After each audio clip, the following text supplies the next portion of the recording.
ओम नमो भगवते वासुदेवाय।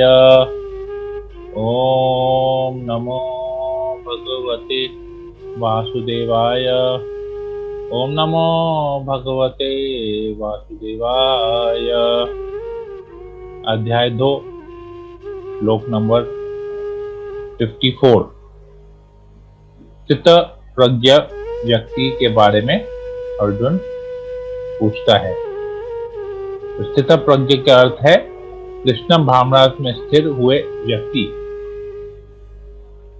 54 से लेके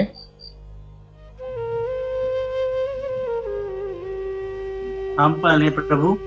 आप पढ़ हरे लीजिए। कृष्णा। हरे कृष्णा पढ़ लीजिए। 54 से लेके 61 तक का खाली आपको अनुवाद पढ़ना है।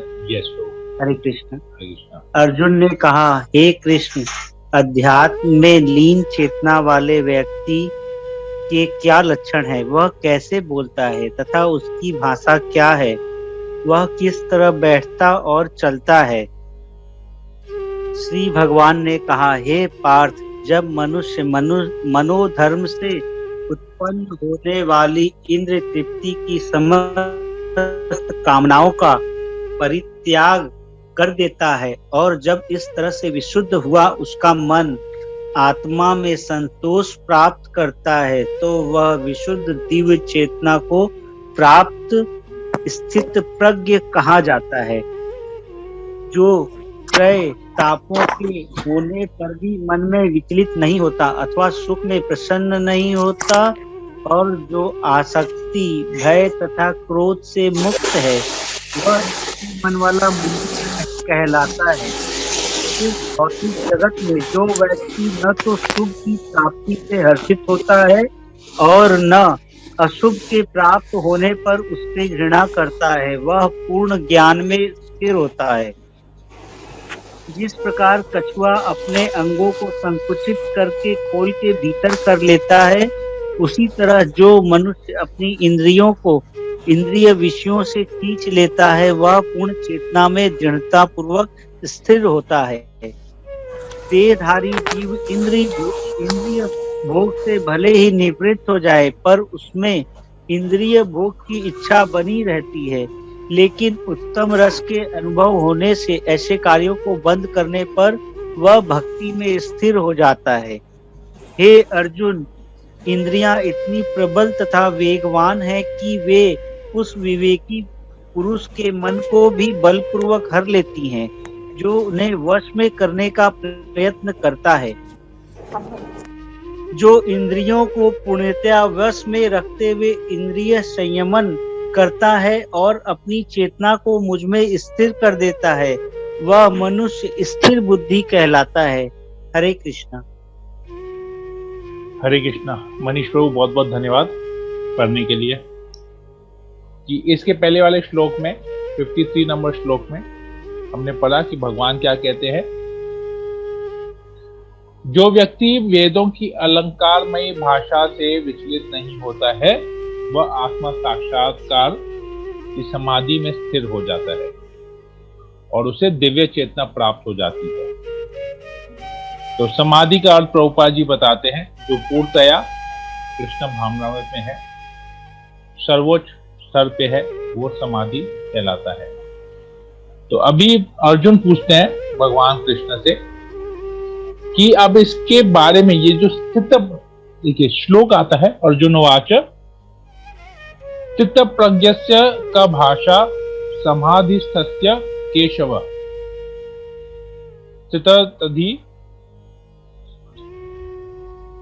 चितधि किम प्रभाषेत किम आशित व्रजेत किम।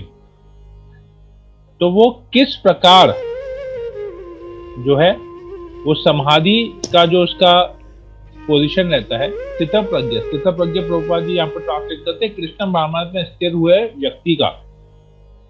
समाधि स्थस्य, समाधि में स्थित पुरुष, स्थितधि कृष्ण भावनामृत में स्थिर व्यक्ति,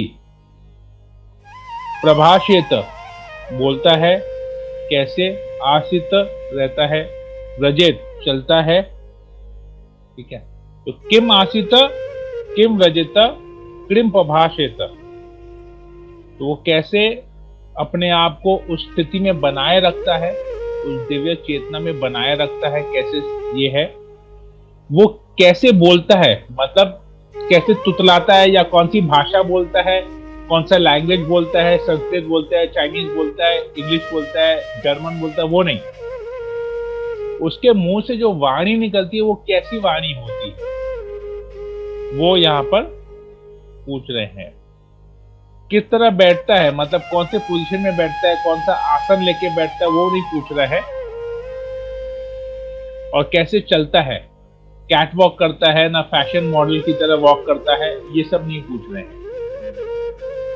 तो यहाँ पर प्रभुपाद जी इसके बारे में तात्पर्य में कुछ महत्वपूर्ण बातें बताते हैं।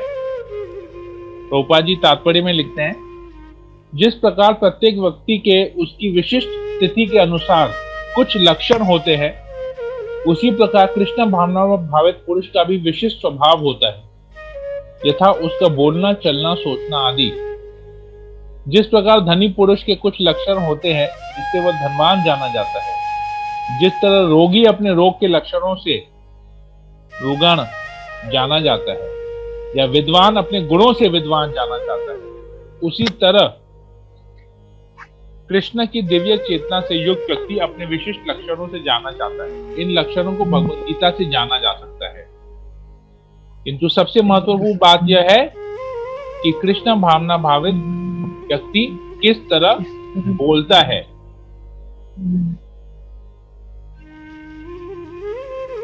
क्योंकि वाणी ही किसी मनुष्य का सबसे महत्वपूर्ण गुण है। कहा जाता है कि मूर्ख का पता तब तक नहीं लगता जब तक वह बोलता नहीं। एक बने ठने मूर्ख को तब तक नहीं पहचाना जा सकता जब तक वह बोले नहीं, किंतु बोलते ही उसका यथार्थ रूप प्रकट हो जाता है। तो कृष्ण भावना भावित व्यक्ति का सर्व प्रमुख लक्षण है कि वह केवल कृष्ण तथा उन्हीं से संबंध विषयों के बारे में बोलता है। फिर तो अन्य लक्षण स्वतः प्रकट हो जाते हैं, जिसका उल्लेख आगे किया गया है। यहाँ पर अभी 55 नंबर श्लोक से भगवान उत्तर देते हैं। 55, 56, 57 में उत्तर देते हैं। क्या बताते भगवान? भगवान कृष्ण अर्जुन से कहते हैं, हे पार्थ, जब मनुष्य मनोधर्म से उत्पन्न होने वाली इंद्र तृप्ति की समस्त कामनाओं का परित्याग कर देता है और जब इस तरह से विशुद्ध हुई उसका मन आत्मा में संतोष प्राप्त करता है, तो विशुद्ध दिव्य चेतना को प्राप्त चित्त प्रज्ञ कहा जाता है। तो किस प्रकार, अर्जुन का प्रश्न था, पहला प्रश्न का उत्तर भगवान यहाँ दे रहे हैं, उसके क्या लक्षण हैं। तो क्या लक्षण है? वो विशुद्ध दिव्य चेतना में हमेशा रहता है। कैसे वो विशुद्ध दिव्य चेतना को प्राप्त करता है? वो मनोधर्म को त्यागता है। मनोधर्म से उत्पन्न हुए जो कार्य होते हैं इंद्रिय तृप्ति के, जैसे हम लोग सोचते हैं कि यही कार्य सही है, हम लोग को शास्त्र फॉलो नहीं करना है, किसी का उपदेश, साधु संत महात्मा गुरु का उपदेश फॉलो नहीं करना है, हमारे हिसाब से ये कार्य सही है। जैसे हम लोग देखते हैं, विशेषकर कलकत्ता में हम लोग देखते हैं कि जब दुर्गा पूजा होता है तो दुर्गा देवी जो है भगवान की शक्ति है, माया देवी है, जो इस पूरे जगत को संभाल के रखी हुई है। तो लोग उनकी पूजा करते हैं, परंतु उनकी पूजा करने के बाद वहां पर एक स्टेज शो होता है। अगर आप लोग देखे होंगे किसी बिल्डिंग में या किसी क्लब, जहां पर बहुत सारे, कलकत्ता में तो बहुत खबरें ऐसे होते हैं, तो वहां पर लोग एक स्टेज भी बनाते हैं, जहाँ एवरी डे कुछ ना कुछ लोग मिलके कोई ना कोई प्रोग्राम वहां करते रहते हैं। तो जैसे मैं देखता हूँ षष्ठी के दिन, जिस दिन ओपनिंग होता है, पंचमी के दिन या षष्ठी के दिन जब उद्घाटन होता है, तो उस दिन लोग हिंदी फिल्मों के गाने गाते हैं स्टेज पे, कलाकारों को बुला के हिंदी पिक्चरों के गाने गाते हैं, बंगाली मूवीज, हिंदी मूवीज के गाने गाते हैं। तो उसका, उन गानों से दुर्गा पूजा का क्या रिलेशन आज तक किसी को समझ में नहीं आया है, पर लोग अपनी इंद्र तृप्ति के लिए करते हैं। क्यों? दुर्गा पूजा का छुट्टी का माहौल है, दुर्गा पूजा, दुर्गा देवी अपनी जगह पे है, हम लोग यहाँ पर इंद्र तृप्ति करेंगे। तो ये हम लोग जैसे अभी हम लोग शादी के मौके पे भी देखते हैं, 2-2, 3-3, 4-4, 5-5 पार्टियां देने का रिवाज हो गया था। ये तो चलिए कोरोना की करुणा है कि ये सब बंद हो गया, नहीं तो लोग 4-4, 5-5 पार्टियां देते थे। शादी के एक दिन पहले एक पर्टिकुलर पार्टी होगी, संगीत होगा, मेहंदी होगी, फेरे होंगे, रिसेप्शन होगा, कॉकटेल होगा, उसके पहले रिंग सेरेमनी होगा, ये सब कुछ होता था वहां पर। और सब जगह क्या होता था, आप देखेंगे केवल दिखावा और इंद्र तृप्ति चल रही है सब जगह। शादी में फेरों के समय या जब शादी का पवित्र कार्य हो रहा होता है, तो पंडित क्या कहता है, किसी को उसमें इंटरेस्ट नहीं है। सब लोग अपने में केवल अपने को सजाने संवारने में इंटरेस्टेड रहते हैं, कौन क्या बोल रहा है, कौन कैसे कर रहा है, कौन क्या कर रहा है, केवल वहीं पर ही सब कुछ होता है। वो इसी के ऊपर पूरा बातें वहीं पर रहती है, अपने आप को लोग उसी में सीमित कर देते हैं। तो इसे हम देखते हैं मनोधर्म, भाई हमको जो करना है हम कर रहे हैं, और वो कार्य इंद्र तृप्ति के लिए है, अपनी खुशी के लिए है। तो ऐसी वासनाओं का जब कोई परित्याग करता है, तभी वो विशुद्ध अवस्था में जो है उसका होता है, उसका मन उसमें से संतोष प्राप्त करता है। कैसे? He is always self satisfied या सेटिस्फाइड इन हिमसेल्फ, क्योंकि वो उसको भगवान के नाम का इतना आनंद मिलता है कि वो कृष्ण नाम छोड़ के, कृष्ण कथा छोड़ के, कृष्ण लीलाएं छोड़ के उसका दिमाग कहीं और जाता ही नहीं है। तो वो अपने को निरंतर भगवान का सेवक मानते हुए सहज रूप में सदैव प्रसन्न रहता है। He is always happy within himself। उसको किसी बाहरी चीज के लिए कोई आसक्ति नहीं रहती। तो ये उसका लक्षण है। जैसे पता नहीं मैंने शायद पहले बताया कि नहीं बताया था आप लोगों को, मुझे याद नहीं है। फिजिकल क्लास में बताया था, ऑनलाइन क्लास करनी पता नहीं, मुझे याद है, तो मैं बोल देता हूँ एक बार। जैसे मैं जब शुरू में कृष्ण भक्ति में आया था, तो मैं कृष्ण भक्ति में आने के बाद मैं डायरेक्टली भक्ति शास्त्री कोर्स से ज्वाइन किया। मुझे 2-3 हफ्ता हुआ था भक्ति वृक्ष अटेंड किए हुए। 1 माला, 2 माला, 3 माला, 4 माला कर रहा था। तो अचानक भक्ति शास्त्री अनाउंस हुआ कोर्स, और मैं 16 माला पे आ गया, 16 राउंड आफ्टर 3 वीक्स। भक्ति शास्त्री स्टार्ट हुआ, 16 राउंड करने लगा। 1 महीना रुक के 4 नियम को भी पालन करने लगा, लहसुन प्याज छोड़ दिया, प्रसादम पे आ गया। तो मैं बहुत डेडिकेटेडली इसको किया। जो प्रिंसिपल रूल्स एंड रेगुलेशंस थे, मैंने बहुत स्ट्रिक्टली उसको फॉलो किया, बहुत जल्दी अपने जीवन में उसको अपनाया और बहुत स्ट्रिक्टली उसको फॉलो किया। यहां तक कि जब हम भक्ति शास्त्री करते थे, तो हम लोगों को एक साधना चार्ट दिया जाता था कि आप लोग ये साधना चार्ट अपने आप भरिए। और वो साधना चार्ट में हम जो भरते थे ना, वो हमारे घर पे कोई आता नहीं था चेक करने के लिए। It was totally on good faith. आशागण प्रभु हमारे ऊपर छोड़ दिए थे कि ये साधना चार्ट आप भरिएगा, हम में से कोई जाएगा नहीं चेक करने के लिए कि आप उसमें से क्या पालन कर रहे हैं क्या नहीं। ये आपका सेल्फ असेसमेंट है। तो you have to be honest, क्योंकि आप अपने आप पूरी दुनिया को धोखा दे सकते हैं। जब आप पूरी दुनिया को धोखा देंगे, मतलब आप अपने आप को भी धोखा दे रहे हैं। तो you are not what you are. आप दूसरा कुछ दिखाने का प्रयास करें तो ये आपके ही स्पिरिचुअल प्रोग्रेस के लिए हानिकारक है। तो जैसे हम में साधना चार्ट था कि हम 16 माला जब कितने बजे तक कंप्लीट करते हैं। सुबह अगर 9 बजे तक कंप्लीट करते हैं तो हमको 10 मार्क्स दिया जाता था, 10 on 10। अगर हम उसको 9 से 1 में कंप्लीट करते हैं तो हमको 5 मार्क्स दिया जाता था। और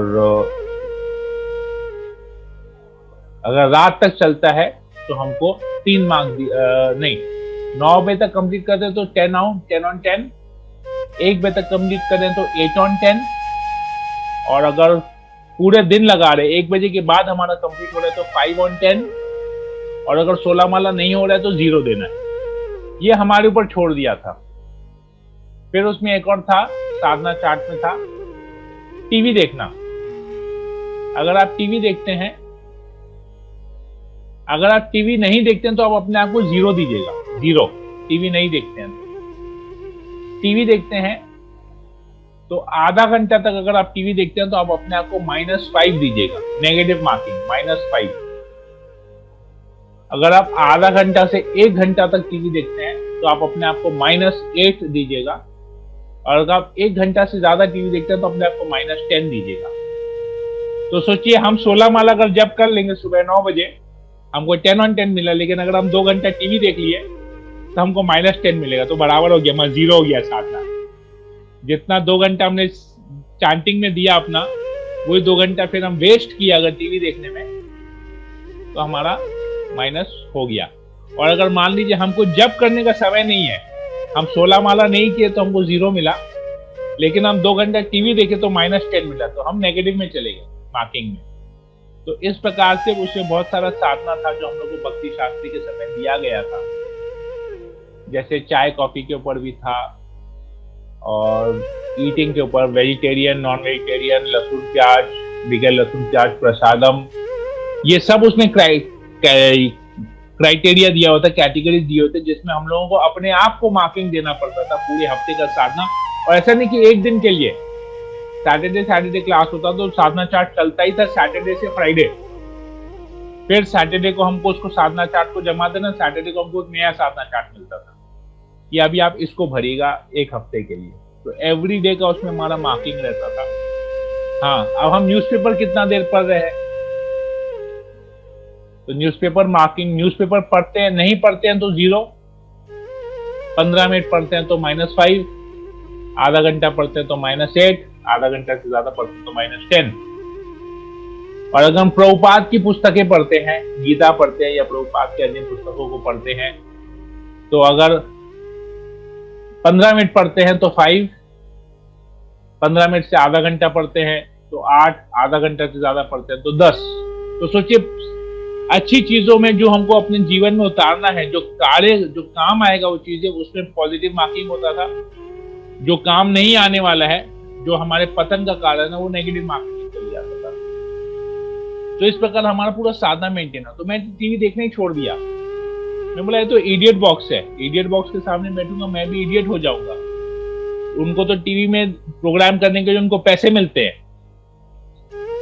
और हमको क्या मिलता है? हमारा तो टाइम वेस्ट, मनी वेस्ट, हमारा तो पैसा जा रहा है उसमें।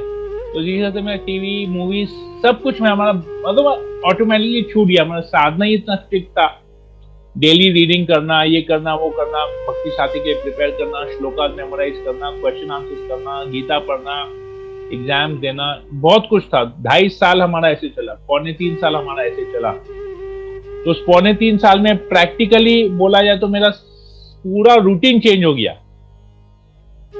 मैं जो 9 बजे से पहले उठता नहीं था, कभी 8:30, 9 बजे सुबह से उठता ही नहीं था उसके पहले, अब मेरा 9 बजे के अंदर सब कुछ हो जा रहा है। मेरा 9 बजे के अंदर मेरा मंगल आरती भी हो जा रहा है, मेरा चांटिंग भी हो जा रहा है, मेरा प्रभुपाद का बुक रीडिंग भी हो जा रहा है। 9 o'clock तक मैं सब कुछ करके फ्री हो गया। सारा अपना साधना में जो भी पॉजिटिव था सब कुछ कंप्लीट कर लिया मैंने। तो ऐसा था। तो एक बार मैं फिर अहमदाबाद गया था, अपने ससुराल में गया था। तो मेरी कजिन साली ने मेरे को बोला कि जीजाजी चलिए हम लोग मूवी देखने चलते हैं। हम लोग मूवी देख के क्या करेंगे हॉल में? बोला एंटरटेनमेंट होगा।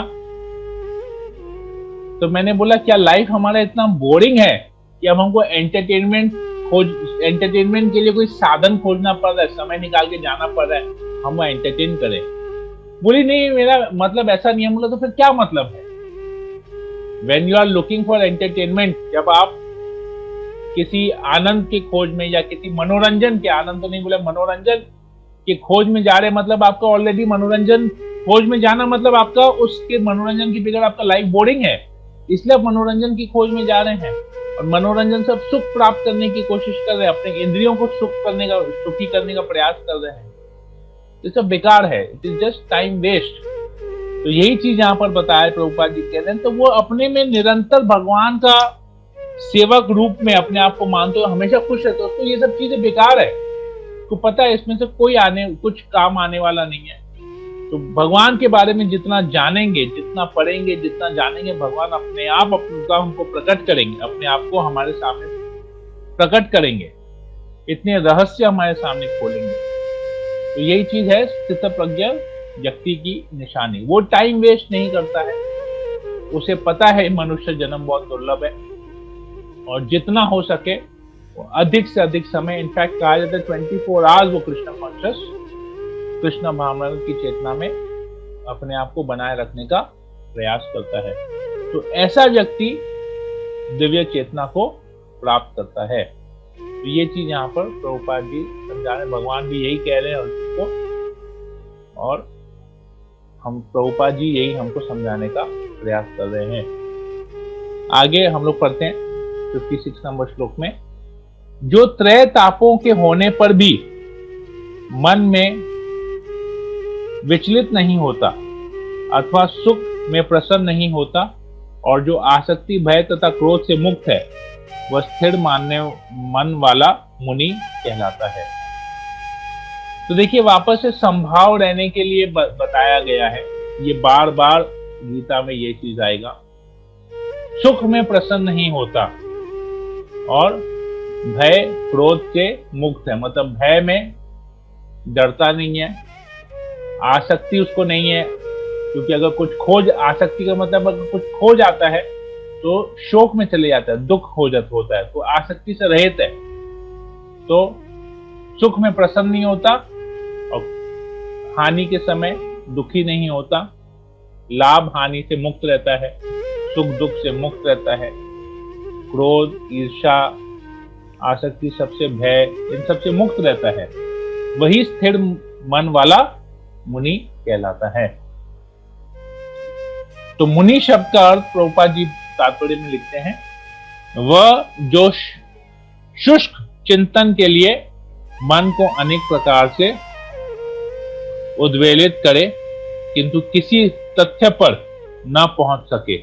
कहा जाता है कि प्रत्येक मुनि का अपना अपना दृष्टिकोण होता है और जब तक एक मुनि अन्य मुनियों से भिन्न न हो तब तक उसे वास्तविक मुनि नहीं कहा जा सकता। तो यहां पर तितधि मुनि सदैव कृष्ण भावना भावित रहता है क्योंकि वह सारा सृजनात्मक चिंतन पूरा कर चुका होता है और प्रशांत निशेष मनोरंथार स्तोत्र रत्न कहलाया है, या जिसने शुष्क चिंतन की अवस्था पार कर ली है, इस निष्कर्ष पर पहुंचा है कि भगवान श्री कृष्ण या वासुदेव ही सब कुछ हैं। तो अलग अलग तरीके से मुनि का यही कंक्लूजन होता है कि कृष्ण ही परम पुरुषोत्तम भगवान है और कृष्ण भावना भावित में रहना ही जीवन का एकमात्र उद्देश्य है, एकमात्र लक्ष्य है। तीन तापों से, जहां भगवान बताते हैं त्रय तापों से होने पर भी वो मन में विचलित नहीं होता। तो ये तीन ताप क्या है, कोई बताएगा भक्त, ये तीन ताप क्या है? हम लोग पढ़ चुके हैं तीन तापों के बारे में पहले भी। प्रभु हरे कृष्ण प्रभु। आदि दैविक और आध्यात्मिक। ओके, अब आप इनका मतलब ही बताएंगे। आदि दैविक जो भगवान के द्वारा होता है, मतलब वो रहता ही है, और आदि भौतिक संसार के द्वारा हमें वो दुख प्राप्त होता है, और आध्यात्मिक हमारे द्वारा जो होता है वो हम प्राप्त करते हैं। मेरे किए हुए कर्मों का फल हम भोगते हैं। थोड़ा सा और स्पष्ट करना पड़ेगा। ठीक है, मैं बोल देता हूँ, आप लोग नोट कर लीजिए, दोबारा एकदम परफेक्टली आप लोग बोल पाइएगा इसको। आदि प्रभु, हाँ मनीष प्रभु, यस। आदि दैविक हुआ, जैसे एम्फन साइक्लोन आता है और ये आया जो दैविक आपदा आती है। हाँ, देवताओं के द्वारा जो मिलता है उस पे। ओके। हाँ प्रभु। तो 3 ताप है, आदि आत्मिक, आदि भौतिक, आदि दैविक। ओके, आदि आत्मिक, आदि भौतिक, आदि दैविक, ये 3 ताप है, त्रय ताप जिसको बोलते हैं। आदि आत्मिक ताप ये होता है, कष्ट ये होता है जो हमारे अंदर से उत्पन्न होता है, हमारे शरीर के अंदर से उत्पन्न होता है। जिस प्रकार हमको ब्लड प्रेशर हुआ, डायबिटीज हुआ, बुखार हुआ, सर में दर्द हुआ, अंदर से जो हमको कष्ट उत्पन्न होते हैं, टेंशन हुआ, तो इसको कहते हैं आध्यात्मिक। फिर आता है आदि भौतिक। आदि भौतिक मतलब हमको जो दूसरे जीवों से हमको जो कष्ट मिलता है, जैसे किसी मच्छर ने हमको काट लिया,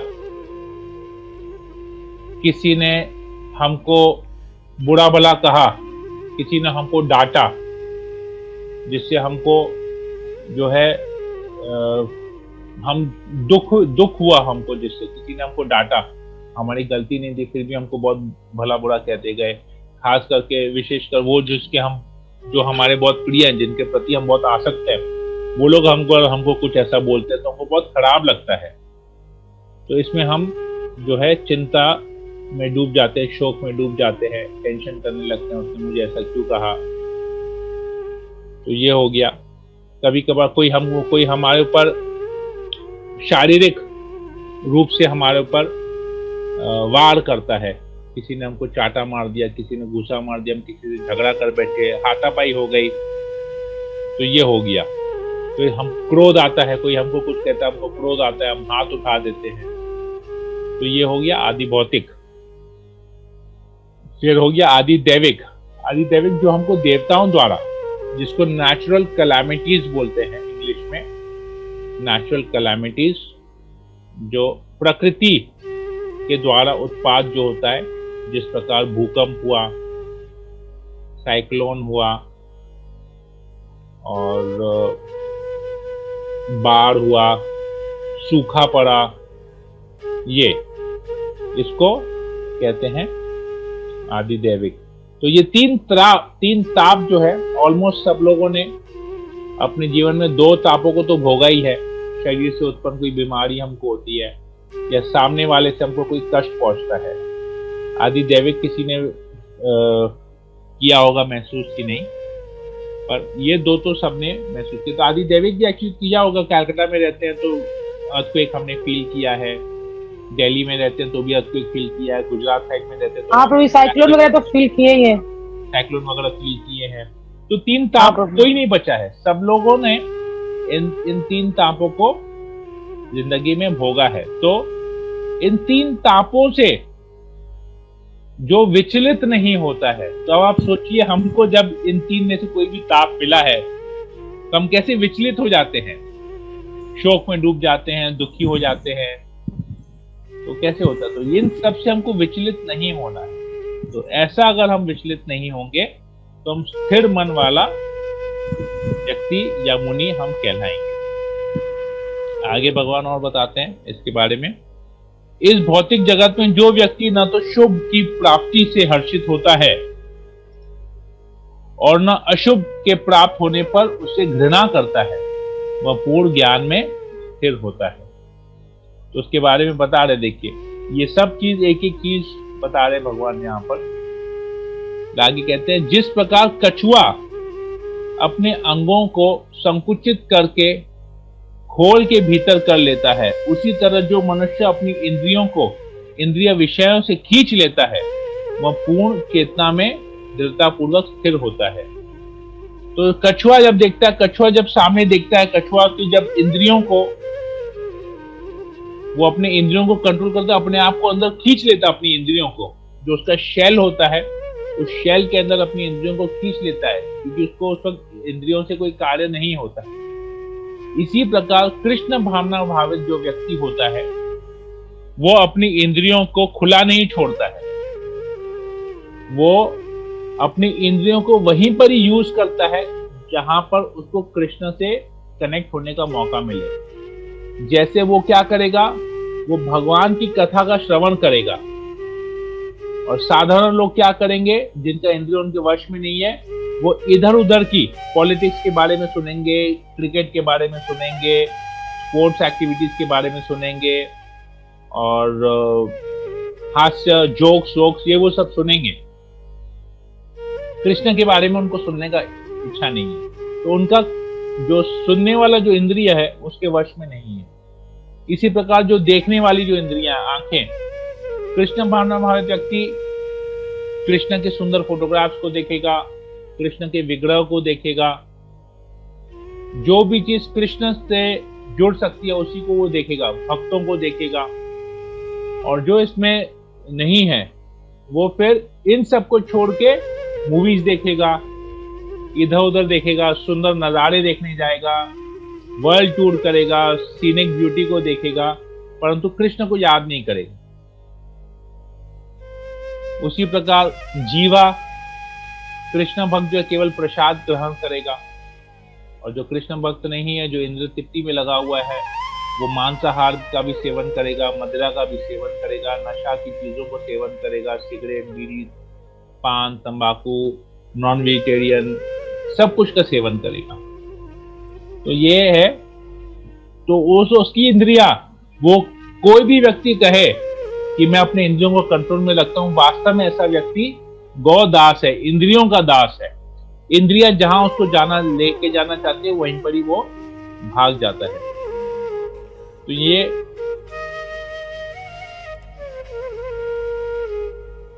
प्रभुपाद जी यहां पर लिखते हैं तात्पर्य में, योगी या भक्त को इसमें इंद्रियों की तुलना, हम लोग 4th लाइन में आते हैं तात्पर्य में, इंद्रियों की तुलना विषैले सर्पों से की गई है। वे अत्यंत स्वतंत्रता पूर्वक तथा बिना किसी नियंत्रण के कर्म करना चाहती हैं। योगी या भक्त को इन सर्पों को वश में करने के लिए एक सपेरे की भांति अत्यंत प्रबल होना चाहिए। वह उन्हें कभी भी कार्य करने की छूट नहीं देता। शास्त्रों में अनेक आदेश हैं, उनमें से कुछ करो तथा कुछ न करो से संबंध है। जब तक कोई इन करो या न करो को पालन नहीं कर पाता और इंद्रिय भोग पर संयम नहीं बरतता, तब तक उसका कृष्ण भावना में स्थिर हो पाना असंभव है। तो ये क्या करना चाहिए और क्या नहीं करना चाहिए, शीला भक्ति विनोद ठाकुर भक्त्य लोका में एक ग्रंथ है, उसमें बताते हैं, प्रिस्क्रिप्शन देते हैं। जिस प्रकार हमको डॉक्टर प्रिस्क्रिप्शन देता है, अभी के डॉक्टरों का नहीं पता, हमारे जो पुराने डॉक्टर थे हमको वो प्रिस्क्राइब करते थे। पहले लिखते थे कि इसका टेम्परेचर इतना है, फीवर, प्रिस्क्रिप्शन। आप लोग अगर ध्यान दीजिएगा तो प्रिस्क्रिप्शन को अगर ध्यान दीजिएगा, आप लोग कभी डॉक्टर को दिखाने गए हैं तो डॉक्टर प्रिस्क्रिप्शन में लिखता है, पहले सिम्टम्स लिखता है कि इसका गला बैठा हुआ है, रनिंग नोज है, 101 टेम्परेचर है, पिछले 2 दिन से बीमार चल रहा है, टेम्परेचर उतर नहीं रहा है, ऐसे करके सिम्टम्स लिखता है। फिर लिखता है 1 number Calpol 650 1 tablet into 2 times daily after food। फिर लिखता है ZX syrup for cough 2 teaspoon into 3 times daily after food। तो सिम्टम लिखा, क्या करना है वो लिख दिया, टैबलेट लेना है, सिरप लेना है। फिर उससे भी और डॉक्टर जब फिर नीचे क्या लिखता है, अभी कोई लिखता नहीं लिखता मुझे पता है, पहले तो लिखते थे। फिर एक लाइन ड्रॉ करेगा और फिर नीचे लिखेगा do not eat ice cream, cold drinks, दही, ये सब ठंडी चीजें, फ्रिज का पानी नहीं पीना है, तो वो सब लिखता था क्या नहीं करना है। पहले लिखता था क्या बीमारी है, फिर क्या लेना है, क्या करना चाहिए उस बीमारी को ठीक करने के लिए, और फिर नीचे क्या नहीं करना चाहिए। क्योंकि अगर वो नहीं करने वाला चीज नहीं लिखेंगे तो दवाई असर नहीं करेगी हमको। अगर हम दवाई लेंगे और साथ ही साथ आइसक्रीम भी खाएंगे तो हमारा बुखार नहीं जाने वाला है, हमारा बॉडी में एक अजीब सा रिएक्शन हो जाएगा। तो क्या करना है और क्या नहीं करना है, तो शीला भक्तिविनोद ठाकुर लिखते हैं हमारे लिए प्रिस्क्रिप्शन, इसको हमको प्रिस्क्राइब करते हैं, इसको कहते हैं प्रिस्क्रिप्शन एंड प्रोहिबिशन। प्रिस्क्रिप्शन मतलब क्या करना है, प्रोहिबिशन मतलब क्या नहीं करना है। तो शीला भक्तिविनोद ठाकुर लिखते हैं प्रिस्क्रिप्शन में ऑलवेज रिमेंबर कृष्ण, मतलब सदैव कृष्ण का स्मरण करना चाहिए। ये प्रिस्क्रिप्शन हो गया। जिस प्रकार डॉक्टर लिखते हैं ये दवाई ये सिरप लेना है, भक्तिविनोद ठाकुर लिखते हैं हमेशा कृष्ण का स्मरण करना चाहिए। अब नीचे डॉक्टर बोलता है कि ठंडा नहीं खाना है, पानी नहीं पीना है, आइसक्रीम नहीं पीना है, ठंडा सब अवॉइड करना है, नहाना नहीं है, केवल बदन को थोड़े से गीले कपड़े से पोंछ देना, हल्का टेम्परेचर तो सर भिगो देना, तो नहाने से भी मना करता है वैसे। तो भक्तिविनोद ठाकुर लिखते हैं नेवर फॉरगेट कृष्ण। तो प्रिस्क्रिप्शन में है सदैव कृष्ण का स्मरण करो, और प्रोहिबिशन में है क्या नहीं करना है, कभी कृष्ण को भूलना मत। तो ये चीज अगर हम याद रखेंगे हमेशा कि हमको हमेशा कृष्ण का स्मरण करना है और कृष्ण को कभी नहीं भूलना है, तो ये जो बीमारी है हमारे, हमको ये जो जड़ पदार्थ, ये जो जड़ जगत में हमको ये जो भौतिक शरीर मिला है, कफ पित्त वायु से बना हुआ ये जो शरीर है, शरीर को निकाल, शरीर में हमारे कहीं पर भी चोट आएगा ना, अंदर से केवल गंदगी निकलेगी। देखिए आप काटिए, खून निकलेगा, मांस निकलेगा, पस हो जाता है, पस फटता है, कितना अंदर में फोड़े होते हैं तो पस निकलता है, कितना गंदा निकलता है। हम सो के जब नींद से उठते हैं आंखों से कचरा निकलता है, नाक से कचरा निकलता है, कान से कचरा निकलता है, मुंह से कचरा निकलता है, सब जगह से हम कुछ भी अंदर डालेंगे शरीर से बाहर कचरा ही निकलता है। तो एक कचरे का बना हुआ ये शरीर है, कफ पित्त वायु का बना हुआ शरीर है। तो ये हम ऑलरेडी बीमार हैं, हम रोगी हैं ऑलरेडी। तो जिस प्रकार हम डॉक्टर के पास जाते हैं कि हमको 102 टेम्परेचर 101 टेम्परेचर बुखार जा नहीं रहा है, इससे हमको रियलाइज करना चाहिए कि इस भौतिक जगत में जो हमको शरीर मिला पूरा रोगों से भरा हुआ शरीर है। तो प्रिस्क्रिप्शन और प्रोहिबिशन हमको हमेशा इसको पालन करना चाहिए। ये प्रिस्क्रिप्शन हमको फ्री में मिला है, हमको डॉक्टर का 500 रुपया 1000 रुपया कंसल्टेशन फीस नहीं देना पड़ा है, फ्री में हमको ये प्रिस्क्रिप्शन और प्रोहिबिशन मिला है, जिसको हमको अपने जीवन में पालन करना चाहिए। तो क्या करना चाहिए क्या नहीं करना चाहिए ये हमको सबको पता होना चाहिए।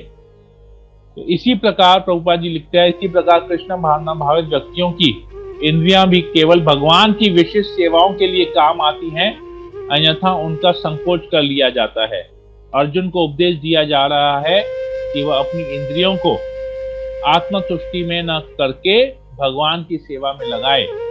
अपनी इंद्रियों को सदैव भगवान की सेवा में लगाए रखना पूर्ण द्वारा प्रस्तुत दृष्टांत के अनुरूप है, जो अपनी इंद्रियों को समेटे रखता है। ठीक है, तो हम लोग इसको फिलहाल यहीं पर ही आज रखते हैं, हम लोग इसको आगे कल कंटिन्यू करेंगे। श्रीमद् भगवद गीता की जय, श्रील प्रभुपाद की जय।